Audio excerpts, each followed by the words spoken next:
好，我们刚说4月2号，现在很多国家炒了蛋，然后原因是川普已经讲了，4月2号我要寄出的是对等关税。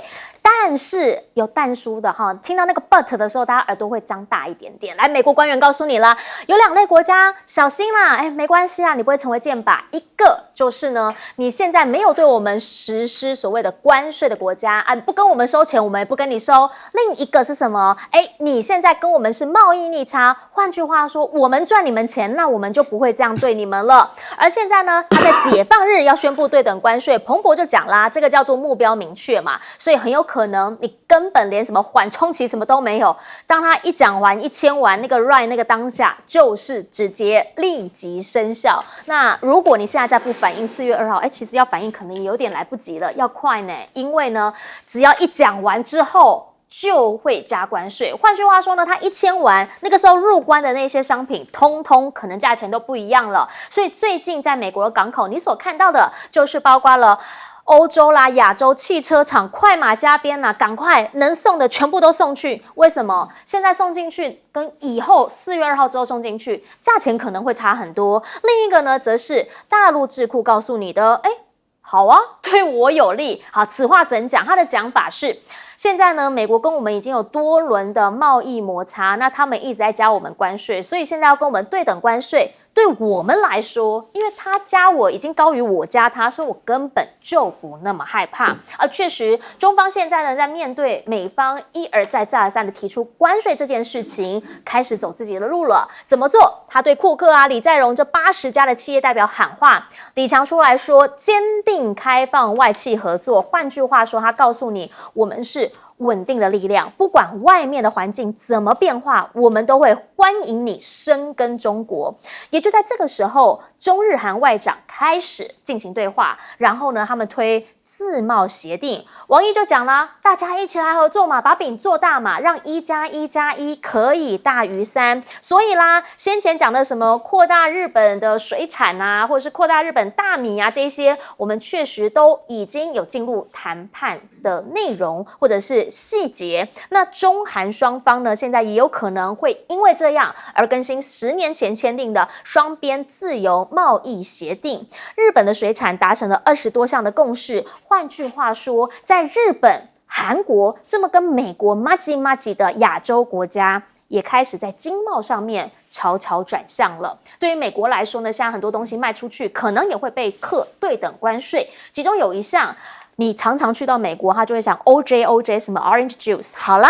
Orange Juice 要被嫌又贵又苦，可能卖不动，甚至呢，今年以来期货价是腰斩的。他们有人在讲说，因为呢现在短缺啦，所以呢你这个果实不能太挑。那会不会因为这样子而造成美国的另一项困难？因为目前呢，当川普他讲要对大陆的船只，只要是用大陆船运送的货物，他都要对于这个船来课高额的关税。那这件事情呢，就是对于煤炭还有农产品会造成非常大的不利，再加上现在经济上就是没好转嘛，美股是呈现的卖压，所以 Fed 要放缓的基本上越来越不可能。那大家担心的就是整体的经济问题，所以美银已经开始示警了。2种投资人现在痛苦才要刚刚开始，卖出了讯号，你不要已经到底了，因为现在其实呢，很有可能还没到4月2号的关税大限，有可能会更进一步的影响数字、数据以及你荷包里面的钱。来请教一下亮哥，您会怎么样来看？现在是4月2号，时间讲定了，但是呢，又开始慢慢的释出一些讯息，也不用那么害怕，你对我好，我就不会怎么样你。我这种讲法不太有用啊，因为现在大家都发现对川普强硬，川普才会让步了，好像比较有用，是不是？对，因为最笨的就台湾啊，台湾你让了，结果一码归一码，到现在还传出台积电可能要投资英特尔350亿，对不对？然后晶片税暂时没有听到，可是对等关税还是跑不掉啊。对等关税有2种科法啦，对，一个就是根据你的贸易顺差，要求你多买。那这方面我们赖清德立刻让步啊，说他愿意买美国的天然气嘛，对，农产品还有农产品嘛，那这个我觉得贸易顺差，当然前面那几名很多已经被点名了啦，就中国嘛，墨西哥啊，那第3名叫越南啊，越南我觉得会蛮辛苦的。那第2个就是你的税率，那越南的税率也不低啊，也有10几%啊。那日本的税率3.5%，美国3.3%，所以税率日本没有问题。所以可是韩国问题就大了，韩国的税率是13.4%。所以韩国现在很紧张啊。那还有第3个啦，这个就看川普对你好不好了。因为平均税率，比如说台湾是6.5%，是，那美国是3.3%，其实我们并不算高，可是它会不会分项处理？分项处理我们就累了哦。比如说敝国的汽车关税，请问是多少啊17.5%。17.5%还要再加货物税40%，加起来62%。对啊，就是如果它分项科啦，那因为美国的车想进来嘛，对，你要不要降税啊？那当然我们没有汽车过去了，那可是他搞不好用这个来跟你换啊。比如说台湾的蝴蝶兰，我们大部分都出口到美国啊，那有税嘛，所以如果分项谈，那没有一个国家幸免啊。是，比如说日本只有3.5%，照理讲它的平均税率很低啊，可是美国如果挑你的稻米呢？日本的稻米的税是700%啊。所以我觉得这个大概分这几个层次谈啊，就是贸易顺差大不大？那因为我们这个部分非常突出，739亿，对，所以我们就承诺我们要跟美国买东西嘛。那第2个是税率，那税率我们不算高，那接下来是不是会分项啊？这个4月2号就全部明朗了，开讲这个所以到时候再看吧。好，来请教一下介大使，您会怎么样看这个问题？大陆说这个其实美国这个相对关税倒有利，这个确实如此。现在美国因为从川普1.0到川普2.0啊，大概对中国大陆产品的平均课征的关税啊，已经高达33%了，33%了。那你知道已经33%的话，那如果说就相对关税的话，就是你中国大陆课多少，美国就课你多少。是。那美国要平均要用相对关税，还要降税了。因为中国大陆平均关税有差不多11、12，差不多了。那你中国大陆平均关税是7.5，看农业还是分项？对，分项，农业就很高，农业就很高。对。可是问题就变成就是说，你如果说要照这个相对关税，那你美国要对中国大陆降税，所以不可能再往上升了。是，你现在现行课税就已经比中国大陆的这个对美国的平均关税已经高了那么多了，所以中国大陆是获利的。那其实就是说，台湾来讲，我们的平均关税大概是4.5嘛，可是我们大概是6.5哈，6.5，可是我们的工业产品平均关税好像4.3，对，很低了。那我们的农业产品平均关税是15%，对，15%。可是这个对台湾伤的也不多，为什么？你知道？为什么原因？就变成就是说，这个比如说啦，农业的话，我们台湾稻米，对不对？我们是完全学日本，我们不但有这个高关税，我们还有配额，你1年只能卖多少给我们，我们完全学日本。那问题就变成你美国也对台湾的稻米课那么多的税的话，没有对台湾没有，因为台湾的米根本不外销，所以你课到天花板，我也对我无伤了。那台湾对美国的出品里面出产最多是什么？最多是电子业相关的零组件跟晶片啊这些。那这些我们台湾对美国都是零关税，因为我们跟美国基本上都是什么？都是所谓的 ITA 的会员 ，ITA 有2000多项的东西是零关税啊，所以事实上我认为这个对台湾比较影响吧，倒是韩国比较麻烦，真的是比较麻烦。那日本的话，它几个就是说汽车产业比较受影响，还有这个汽车的你是分开课的哦。汽车你的这个整车是一个税率，你还有很多零组件，零组件那个东西日本还是有市场的相对的保护了。不过日本就让美国比较火大的，日本其实它不叫关税障碍，日本叫非关税障碍。日本的那个东西你要卖进去它的那个安全标准，然后那个环保标准，还有你生产过程的这种使用的这种能源标准都是很高的。让很多国家产品卖不进去。所以呢，这个东西对可能整个打击来讲的话，我觉得可能没有想象的哈，对美国主要贸易对手来讲啊，可能没有想象的会那么大，就是对等关税。是，请教一下赖老师会怎么看？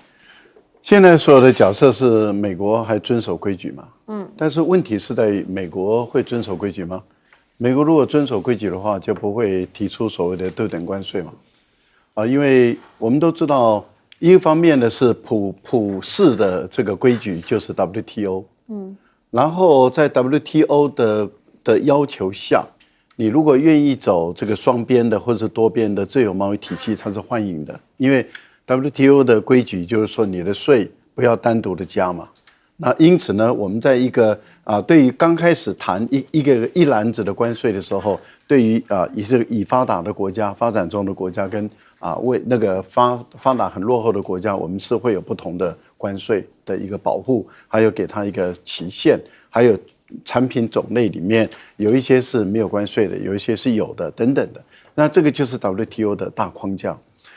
现在的问题是在于说这个你在这个大框架下，你例如说中日韩，他们有签自由贸易协定，然后中国大陆跟东盟也有签，美国跟加拿大跟墨西哥也有签的都不一样，它跟欧洲的跟亚洲的都签的都不一样。好，那由于原本都是自己国家他自己放弃了，例如说美国，我因为要促进跟加拿大跟墨西哥的一些交流合作，或者然后促进这个经济更多的发展，所以他自己放弃对加拿大或是对墨西哥的若干的课税，因此呢，有很多的汽车厂，他就移到墨西哥，在这个地方整装完了以后，再输进美国去。那这个主要的还是在于美国原本在川普的时代他所谈的，但是那个都是有规则的。现在的情况是，特朗普要遵守规则吗？第一个，他已经不遵守 WTO 的规则；第二个，他本身原本跟你或是这个产业类别跟你定的规则，他认不认、买不买单，这个东西都在未来在考验中嘛。所以特朗普他所提出来的所谓的对等关税，坦白说到现在大家都还是像闷葫芦一样，因为最后显示出来的会是怎么样，没有人知道。好，这个代表这代表什么？这代表一种不稳定的因素非常的高。那越是出口导向型的经济体，它面临的这种外面的，尤其是以美国为主的这个大市场，它的变动性越大的时候，它的痛苦指数就越高了。所以你会看到德国啦、欧洲啦、日本啦、韩国啦，甚至台湾啦，大家的痛苦指数就很高，因为太不稳定了，太变化了。那等到它推出来以后，你反不反击？你看上次欧洲推出来，它反击了，它马上又给你这个烈酒、白兰地再给你加到200%的税。那这个部分里面就会考验了相关国家要不要反击的一个问题。所以我个人认为，到4月2号的时候，世界的经济会不会动荡更大？我想这个大家都要去好好的观察。是，所以目前国际间所有的投资机构都在提醒你这一切到4月2号很有可能还会再一次的出现变动，大家小心了，安全带系稳了。我们先进广告。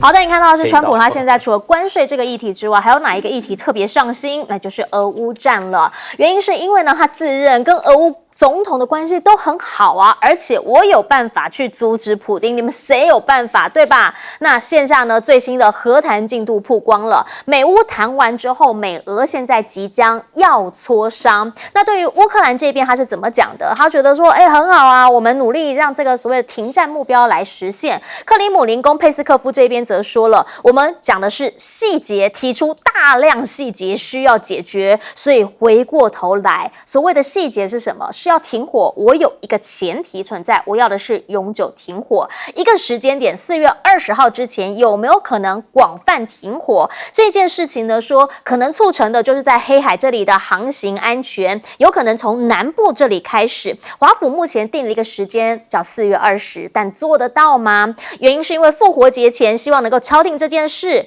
那白宫当然是希望这件事情如果讲定的话，那对于川普来讲没有办法一上任就停，但这等于是先前的一个前行目标嘛。只是他们自己现在也说了啦，确实有可能不太可能这么一件事。泽伦斯基呢，现在一再的说，看起来就是俄罗斯这边他没有信心，他没有意愿，没有诚意嘛，所以他希望的是美国你向俄罗斯来施压好吗？他才是不要的那一个。但是克里姆林宫是怎么讲的？他的讲法是说，哎呦，你感觉好像你跟他很好，我告诉你，我跟他更好。因为呢，他们说川普跟普京的通话比公开还要来得频繁。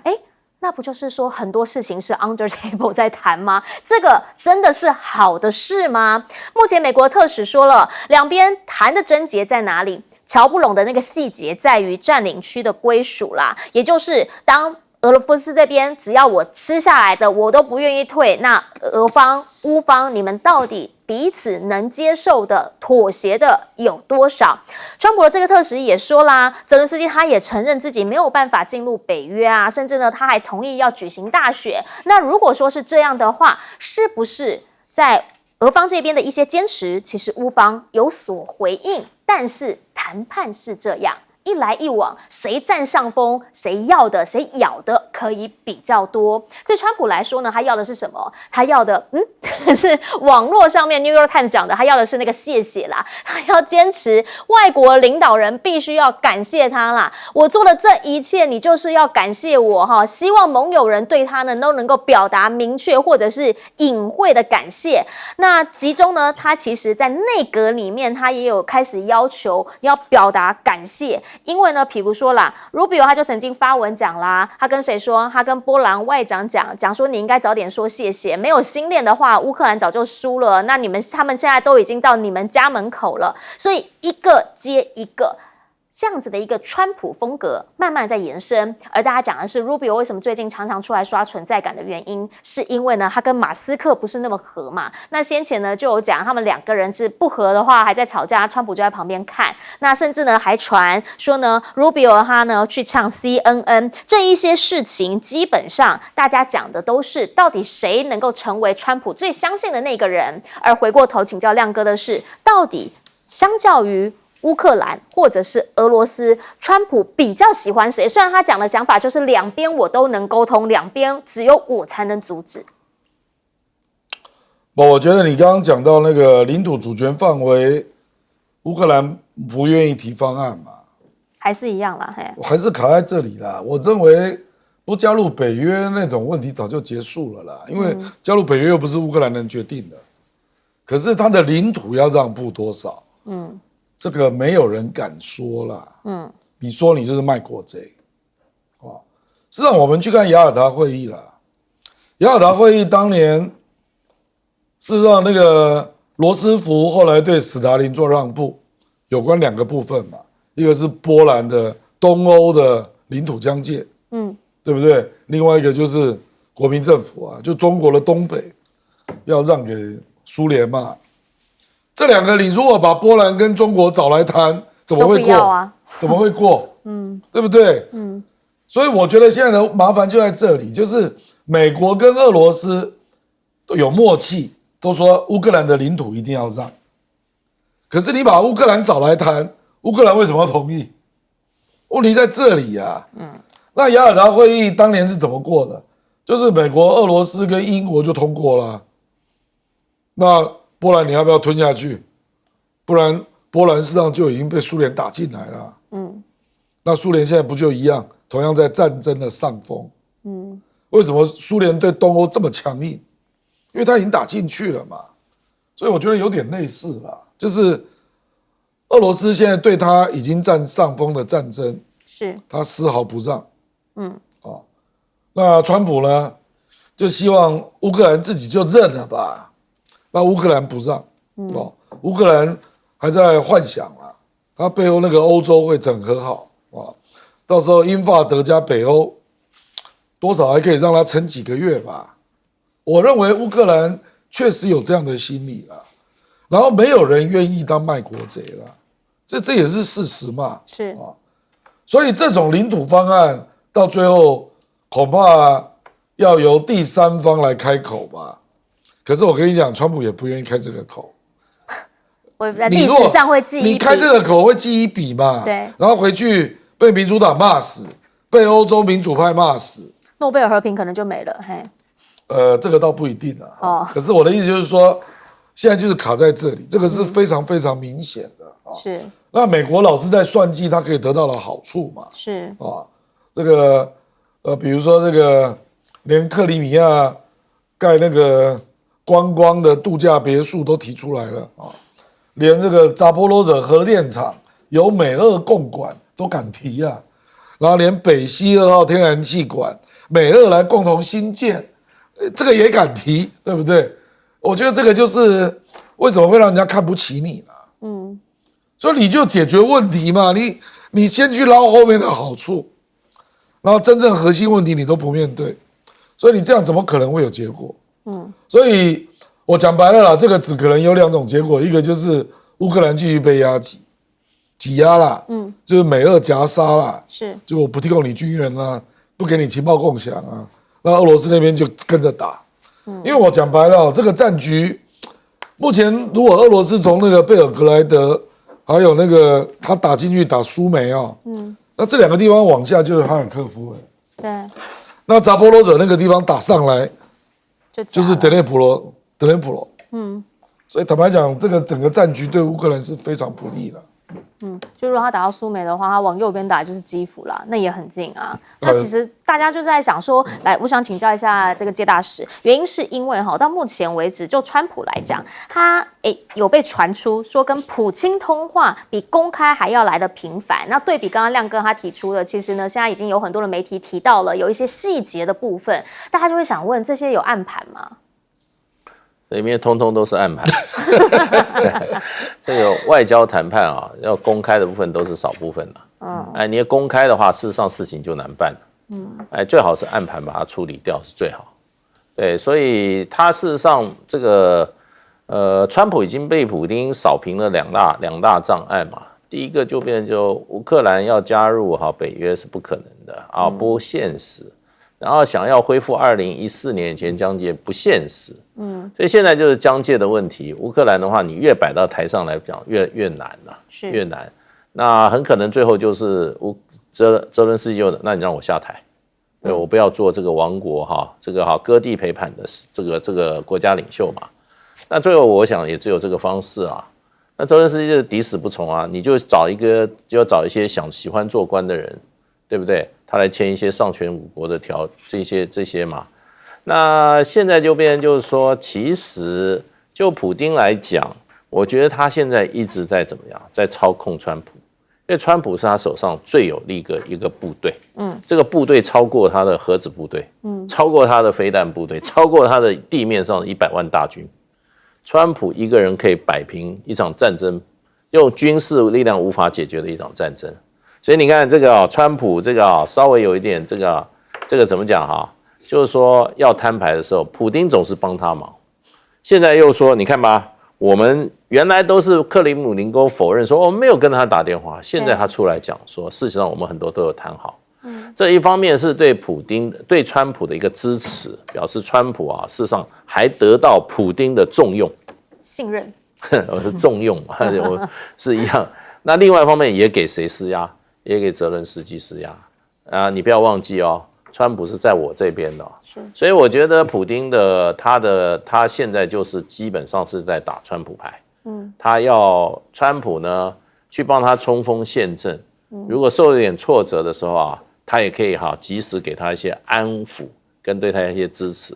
你要停战，对不对？你就宣布的停战30天，普丁不也就是说我原则同意对不对？不过谈出来后来是说只有对这个能源设施，对不对？所以就变成就是说，现在就是说对普丁最大的噩梦就是说，有一天川普说我不玩了，我完全不玩了，那就完了。那对普丁来讲，又回到第一回合去了。现在已经打到第12回合，第15回合要决定了，对，所以他绝对不能让这个战争再回到第一回合。那这时候他一定要给川普怎么样？又要给他怎么样压力，又要给他甜头啊！压力是原则性的问题，甜头是什么？可以交易的东西。所以这个是现在的这个整个谈判一个局面。不过说实话，中间有一个插花的，就是欧盟了。欧盟事实上给泽伦斯基很多底气，物质的跟精神上，所以泽伦斯基越来越不听川普的话。对，这个是一个变化。所以呢，你说要4月20号停火，我认为是天方夜谭的。是，请教一下赖老师。先谈一下这个美国的外交圈啊，是因为卢比奥是国务卿嘛，对，他外交部部长，所以应该是由他来去穿梭来主谈。可是很明显的，我们看到的是卢比奥他已经是核心圈的边缘人了，也就是川普的核心圈中，他是最不受信任的。所以这个边缘人，这个外交部部长竟然不能够主导任何有关于俄乌或者是美俄之间的所有的谈判，跟他好像是无关的。这个坦白说是很令人惊讶的事情，而这个人还可以在位置上，这了不起哦。第二个是谁呢？第二个就是俄乌的谈判特使，是，就川普原来有一个叫俄乌谈判特使，对，结果这个谈判特使现在被降格，成为只剩下是乌克兰特使了，对，那为什么？因为卢比奥也好是被俄罗斯制裁，俄乌谈判特使是这个俄国不受欢迎的人物，这两个都是俄国不受欢迎人物，这代表俄国不欢迎就不跟你谈，所以这两个很明显的就被架空了。那你就可以看到，川普来说，他在外交的谈判里面，他是更有求于普丁，因为普丁把他所有不喜欢的人，也就是的美国人都说，那你不能够让他们来跟我谈，我只跟我喜欢的人来谈。那川普最后就派他中东特使去谈俄乌的问题，你看看这了不起吧？这个就代表普丁在外交谈判这部分里面，他确实是老手。再强调，不喜欢的人连谈都不要来谈了，连接触都接触不了。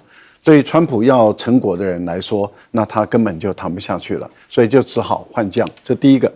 第二个呢，普丁也已经很清楚知道川普要交易什么，川普要交易的就是稀土。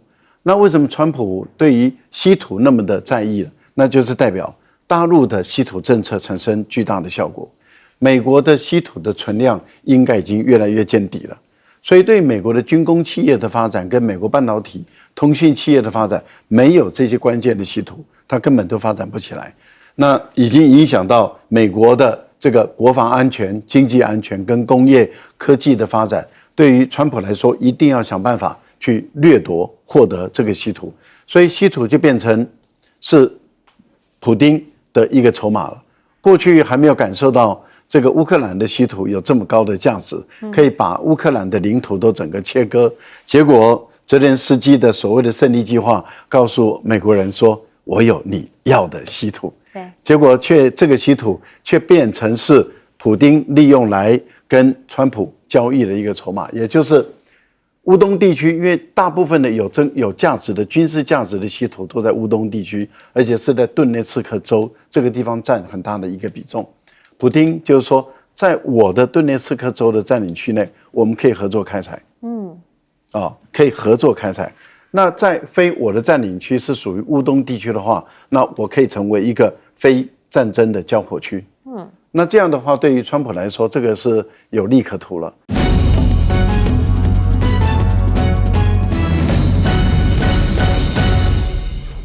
大家晚安，我是陈燕莹，欢迎来到新闻大白话。接下来这1小时国内外大小事，要用您听懂的话说给您听。现在介绍这1小时来宾，首先要介绍是耶鲁政治学博士郭正亮，大家平安。前驻纽西兰大使谢文吉，燕莹好，各位朋友大家好。还有国际政治专家赖宇谦老师。主持人好，观众朋友大家好。一开始要先带你来看到的是，国际间很多人在关心他的健康状况如何。好，这个是呢前菲律宾总统杜特地，他的女儿副总统莎拉，现任的副总统莎拉人还在海牙。他跟大家讲啦，爸爸其实呢现在健康有好一点点，但是呢，针对这个 ICC 国际刑事法庭对他所有的诉讼，他是有自信来面对指控的。而且呢，他说叫 no case， 他们认为根本那些指控都是错误的，没有所谓的案件。那网络上面呢，也出现了另一派的声音，讲法就是说，如果你现在让杜特地离开荷兰海牙，我告诉你，他会落跑，他跟中国申请政治庇护。好，可是呢，他的律师很直白的说了，说总统也就是杜特地从来没有试图寻求庇护，不然的话他会通知我，所以更没有什么要跟中国申请庇护这件事情不存在的。而且呢，他们也讲，他们认为啦，就他们的法律顾问来说，他们打的是什么？是说这一次呢 ，ICC 讲的是反人类罪，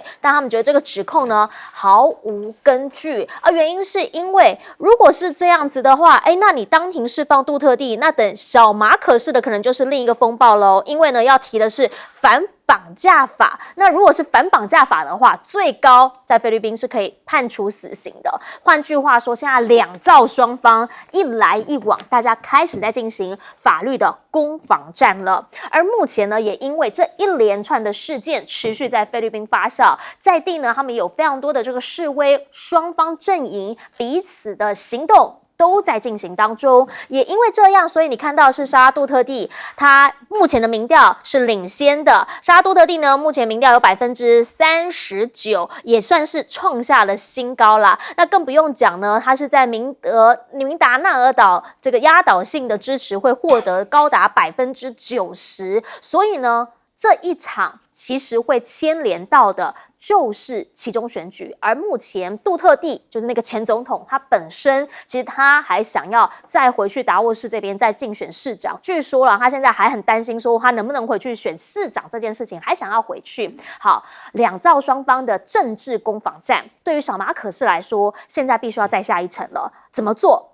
找美国人来帮忙。传出啦，他有可能在2025的上半年去造访访问川普。如果进到白宫访问了川普之后，会不会这一切就有所好转呢？毕竟现在在国内的状况就是，连他的姐姐参议员姐姐都讲说，我跟我弟已经很久没说话、没联络了，因为在他旁边的人阻止我们交流。他目前挺的是什么？挺的是杜特地为什么没有在菲律宾受审，而是被送到海牙？这过程有没有什么不法呢？小马可仕呢，则是呼吁大家，必须要支持他的参议员的候选人。本来跟这个莎拉杜特地他们这边呢是一起在联盟的，现在拆开之后自立门户，但是即便要支持自己的候选人，却没提到姐姐，所以大家就说了，会不会姐弟现在也反目成仇？那目前的民意汹涌，大家在问的是小马可仕在等什么？其实呢，他们的总统府发言人一直在讲啦，说莎拉你要必须知道哦，你现在在海牙不回来，是不是你也在等一些政治效应？你在海牙喊要总统辞职，如果总统辞职的话，好到谁？他想问的就是莎拉，你的政治算计，其实大家要看清楚。所以讲来讲去都是政治算计。南海问题上难道就不是吗？马尼拉现在要再一次的就南海问题将北京告上法院，那大家都会讲啦，那这一些呢，撞到这当中没有任何的政治因素吗？美菲要进行进一步的肩并肩军演，将领也放话是要让中国彻夜难眠。这边对照上一则新闻，其实在地狱上头的政治力角力更所看见。来请教一下亮哥，您会怎么样来看？对于杜特地来说，他现在呢真的就是拼一把了。那当然健康状况，他女儿说有所好转，但是他力拼的是我根本没这件事。我觉得他不太可能申请庇护啦，因为他是要帮他女儿选上总统啊，而且5月12号就是期中选举嘛，对，那个所有的议员都要改选。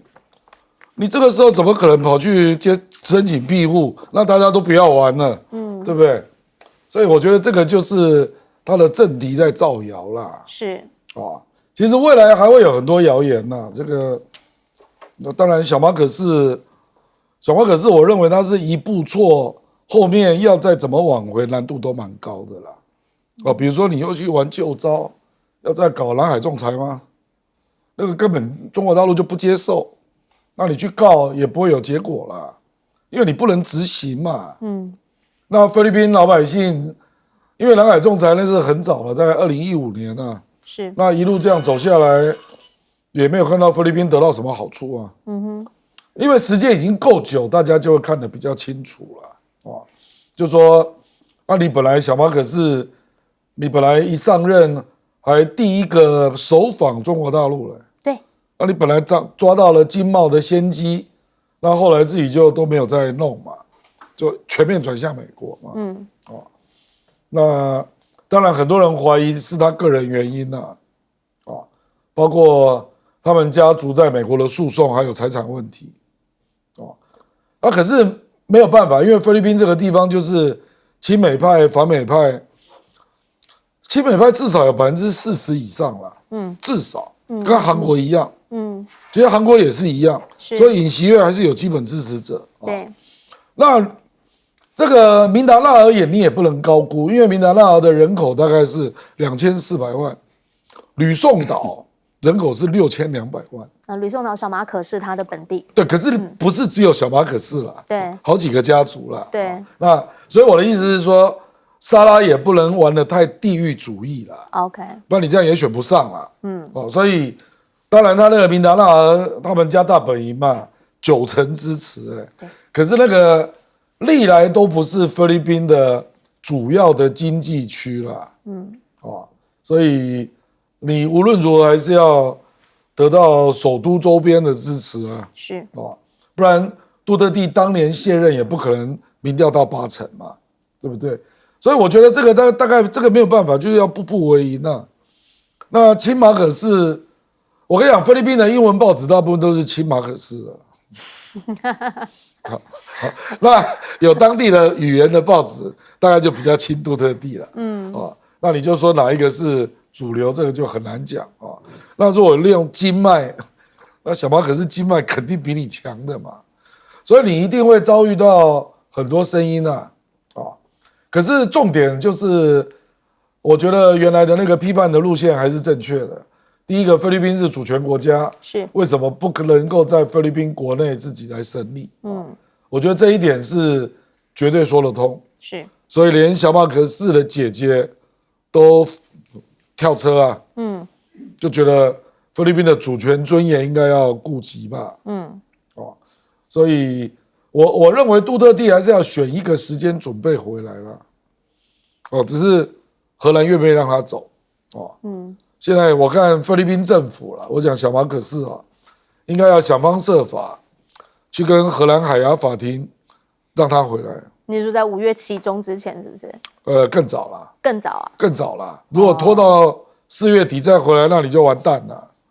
因为这个就好比我们当年那个许信良在桃园机场造个势啊，然后到处站台啊，菲律宾就是这样的社会嘛。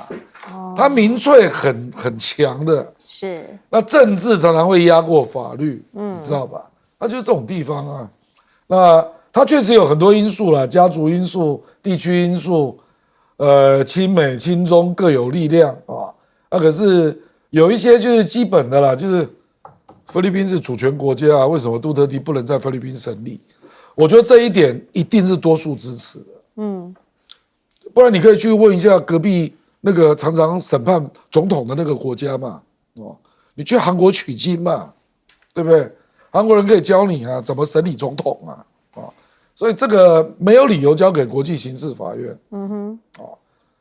那第二个我也跟大家讲过嘛，就是这个它基本上还是一个人情社会啦。是。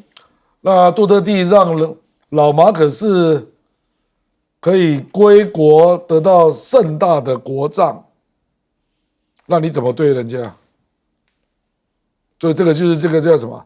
人情义理了，恩将仇报了，这个对杜特地家族是有利的啊。是，可是我觉得两个大的都要抓住了，一个就是我们的主权尊严呢，那做人的基本道理呢，那这两点我觉得小马可仕都相当不利，所以为什么沙拉杜特地，我记得大概在10天前，他的民调是29。到现在39了，爆冲那小马可仕民调就是20左右嘛，那再这样继续下去，不妙了。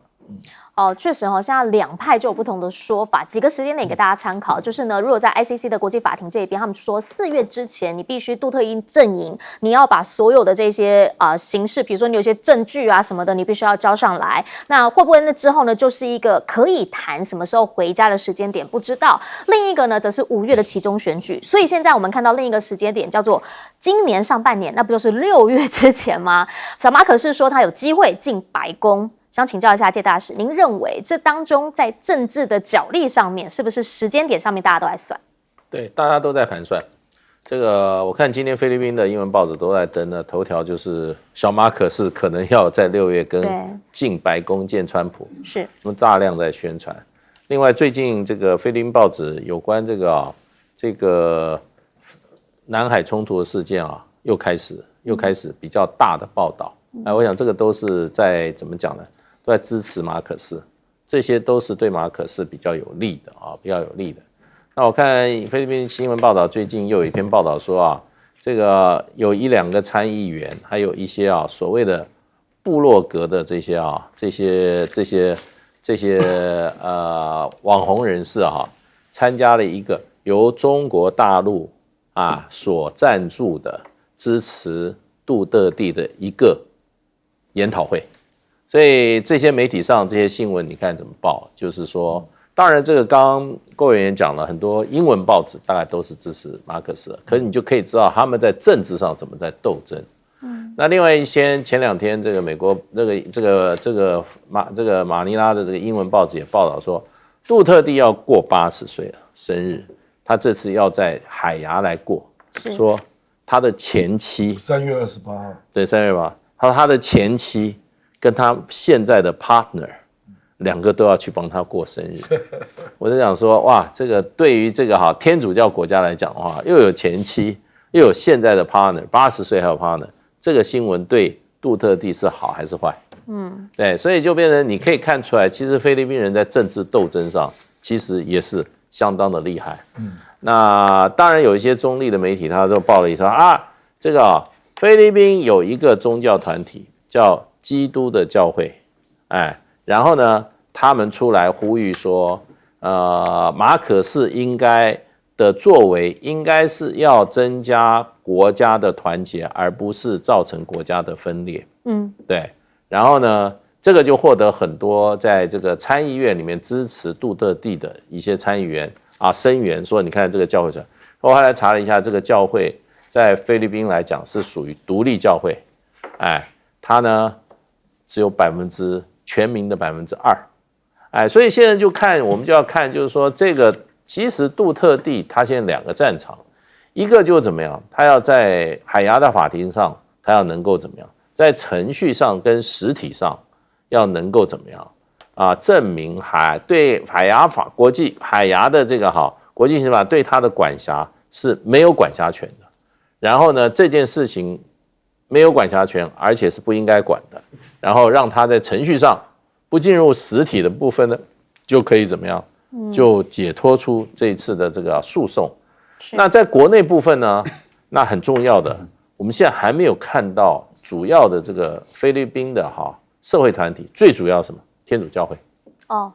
然后呢，再加上过去或者现在重要的这些所谓的政治领袖、家族的人士出来，有没有站在杜特地身边替他呼吁？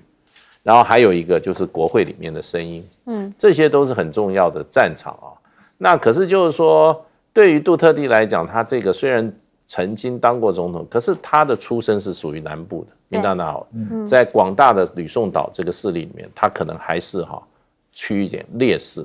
那他在民达纳奥，他当然是占绝对优势那现在就看了，在这个选举未来的这个期中选举里面如果说他的家族获得大胜的话，我觉得政治声势还会起来。要不然的话，他这个整个的这个一个所谓的一个政治斗争他现在看起来并没有占到太多的优势。是好，虽然说是菲律宾国内哈，就是2位总统，一个前总统，一个现任总统，彼此之间大家觉得政治角力，但后面大家讲的都是那个中国跟美国，大家后面所看到的，你可以说影子也好，可以说他后面的藏镜人也好，因为呢，现在美菲他们的这个肩并肩，它会在4月21号到5月9号进行，然后同时呢，发现规模是历年之最，实弹演习之外，美菲、澳、加、法、日、韩、英，通通都会来，剑指什么？剑指中国。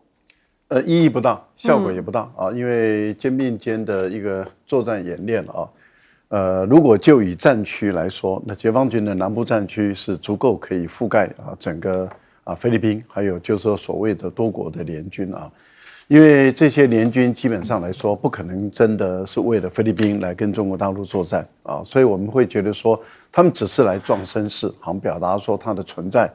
但是要能够产生效果，我觉得他们的力量跟解放军的南部战区比来说，那还差距太大了。所以我个人觉得，肩并肩的这样的一个军演，对中国大陆不会起很大的一个震慑或者是威慑的这样的一个作用。我觉得效果不大。有关于这个联合国的海洋法庭就是所谓的海洋法庭，它本身是仲裁法庭，它并不是一个所谓的法院，它就是一个仲裁。一般来讲，在国际法里面那要接受仲裁，它本身要能够有效，一定是双方都愿意接受仲裁。那这样的话，这个法庭的仲裁结果才会有效。可是如果有一方他拒绝接受的话，那基本上这个仲裁庭是无效的，因为仲裁庭不能够高过一个国家的主权。所以我觉得本来这个联合国的这个海洋法庭，它要对于当时的这个南海的一个仲裁案的时候它本身就是一个不合法的。我举个例子，他也把我们的太平岛仲裁为说不是一个岛屿，是一个礁，这个就是一个明显脱离事实了。所以这已经闹了一个全世界最大的笑话。是，可是你会看到，就是说，在过去以美国 USAID 为主导的认知作战里面，他就动员美国跟西方的舆论来把这个不具有仲裁力也不具有约束力的所谓的联合国的海洋法庭，把它的所谓的调查的给我拉到很高。而且大家也都知道，当初这些仲裁法庭它就是一个日本的法官来牵头，而且他租用的是这个仲裁法庭的办公室。后来联合国的仲裁法院都说他们本身不具有法律效力，他也不能代表仲裁法院，因为他们是这些法官在下班之后拿钱。那所以杜特地才把他们的这个丑闻摊开了。什么丑闻呢？也就是菲律宾拿出3000万美元来培养这些法院的法官，那个法官都拿钱，他们也都承认都拿钱了。所以我觉得这是一个国际间最大的笑话。但是你看，当 USAID 退场了以后，美国之音他们不再讲了以后，你看欧美的受这个 USAID 资助的这些媒体就很少在谈这个事情了，很少在谈这次的仲裁案。这代表什么？一直在养这个案子。所以我们看到了，就国际之间所谓的新闻，其实很多的时候，那个新闻也是在认知作战，它不叫新闻，它是认知作战的工具。确实有的时候呢，你在网络上面你搜的新闻，或者是你搜到的资讯，也许呢你可以搜更多试看不同的关键字，那你也许就会得到完全全然不同的面向。那我们当然还是鼓励大家嘛，试读媒体，我们多重面向，特别在看国际新闻的时候不要偏颇，原因是因为这个世界上 G2 2个大势力，现在呢好像隐隐约约感觉正在对抗当中，特别4月关税战快到了，等等回来就来讲。